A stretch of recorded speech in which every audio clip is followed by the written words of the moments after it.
किसी ने नहीं कहा कि ईरान ने परमाणु बम बना लिए। ईरान और अमेरिका की बातचीत चल ही रही थी। यह भी नहीं लग रहा था कि इजराइल को कोई बड़ा खतरा है। फिर इजराइल ने क्यों कर दिया हमला?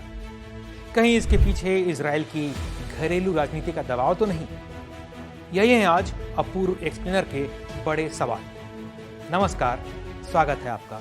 मैं हूं अपूर्व कृष्ण।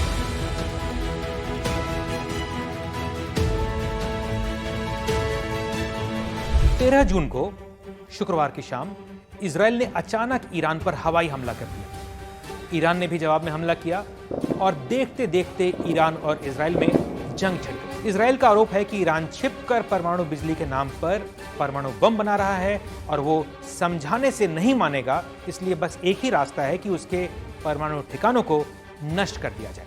लेकिन ईरान के ऊपर यह आरोप कोई आज से तो नहीं लग रहे हैं। वर्षों से यह चल रहा है। उसके साथ वार्ताएं भी होती रही हैं, अब भी चल रही हैं और उस पर प्रतिबंध भी लगाए गए हैं।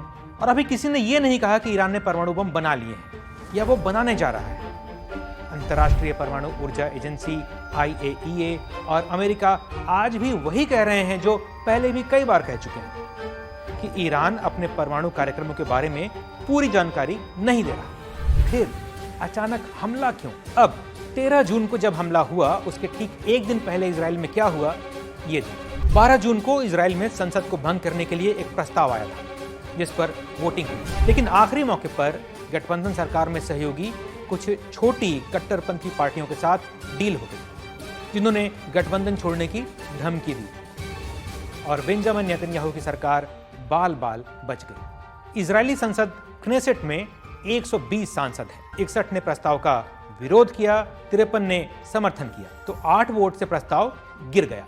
अगर यह प्रस्ताव पास हो जाता तो चुनाव करवाने पड़ते। और पिछले सप्ताह तक के जनमत सर्वेक्षणों में कहा जा रहा था कि अगर आज चुनाव होते हैं तो नेतन्याहू की पार्टी हार जाती, क्योंकि कहा जा रहा था कि इजराइल में बड़ी संख्या में लोग गाजा में लड़ाई के खिंचते जाने से नाखुश हैं।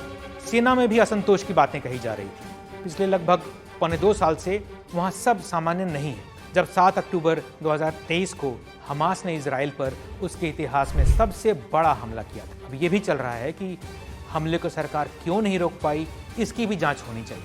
और नेतन्याहू के खिलाफ वर्ष 2019 से भ्रष्टाचार का भी एक गंभीर मामला चल रहा है। तो जनता, विपक्ष, गठबंधन के सहयोगी, सेना, नेतन्याहू पर इन सब का दबाव था। लेकिन 13 जून को हमला होता है और तस्वीर बदल जाती है।